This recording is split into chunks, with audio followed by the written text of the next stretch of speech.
O José me fez uma pergunta na última live a respeito da atividade empresarial.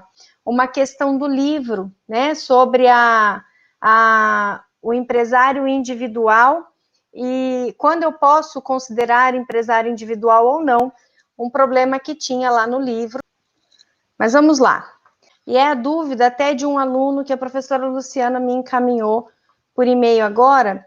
Deixa eu até ler, porque as duas dúvidas casam juntos, tá? A dúvida do aluno diz assim: na página 23 do livro é dado um exemplo com a finalidade de esclarecer o conceito de empresário. O comerciante de perfumes que leva ele mesmo a sacola, os produtos até os locais de trabalho ou residência dos potenciais consumidores, explora atividade de circulação de bens, fala com o intuito de lucro, habitualidade em nome próprio, mas não é empresário porque em seu mistério não contrata empregado, não organiza mão de obra. Considerando os ensinamentos desse exemplo, uma pessoa física que abre uma loja de comércio de roupas, trabalhando sozinha, comprando e revendendo, mas que não contrata mão de obra, pois, como dito, trabalha sozinha, não poderá ser considerada empresária, nem mesmo na classificação como empresária individual? Nesse caso, seria o correto enquadrar sua atividade econômica na categoria de MEI, então? Então vamos lá. A dúvida do José era em relação a empresário individual e Eireli, que o empresário individual ele não adquire personalidade e a Eireli adquire personalidade. Então vamos lá. Na verdade, o que vocês precisam tomar como ideia, sempre, princípio, quando eu penso em empresa, em pessoa jurídica, eu tenho sempre que ter um CNPJ. Assim como a pessoa física, ela possui um registro de pessoa física, que é o CPF, a pessoa jurídica, ela possui um registro também, que é o nosso CNPJ. E aí, nesta atividade empresarial, que quando eu registro essa atividade, então, e eu adquiro esse CNPJ, eu adquiro o que nós no direito chamamos de personalidade jurídica, certo? Por isso, primeiro a dúvida do José, que lá no livro, quando diz lá o empresário individual, ele não adquire personalidade jurídica, e na Eireli adquire a personalidade, é porque, na verdade, na Eireli eu tenho um registro daquele CNPJ e esta personalidade jurídica, então, está relacionado àquela pessoa que desempenhou a atividade empresarial.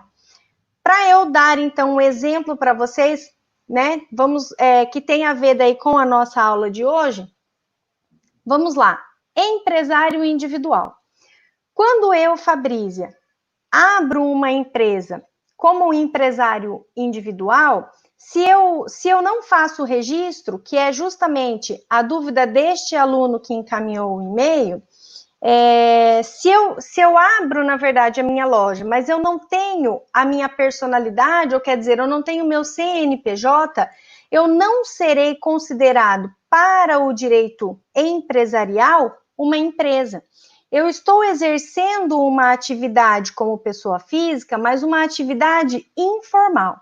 Então, eu posso até me classificar como empresário lá numa ficha cadastral, né? Então, eu sou a Fabrícia, brasileira, casada e me intitulo como empresária.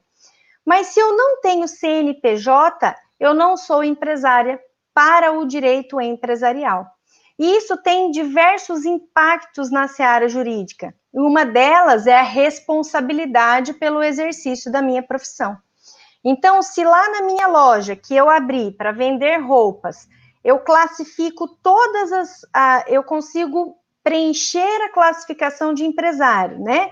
Não contrato ninguém, trabalho só eu, mas eu não tenho o registro de empresário, que é o CNPJ, eu não serei considerado empresário para a atividade empresarial, ok?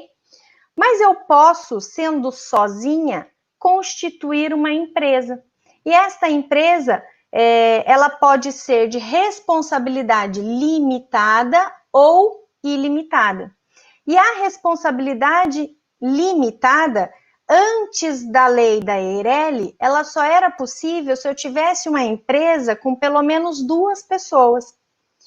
E aí veio a lei da Eireli dizendo assim, olha, você sozinho pode ter uma empresa de responsabilidade limitada, mas somente nesta configuração, que é a Eireli. E como eu tenho um registro do CNPJ, eu adquiro personalidade jurídica, ok?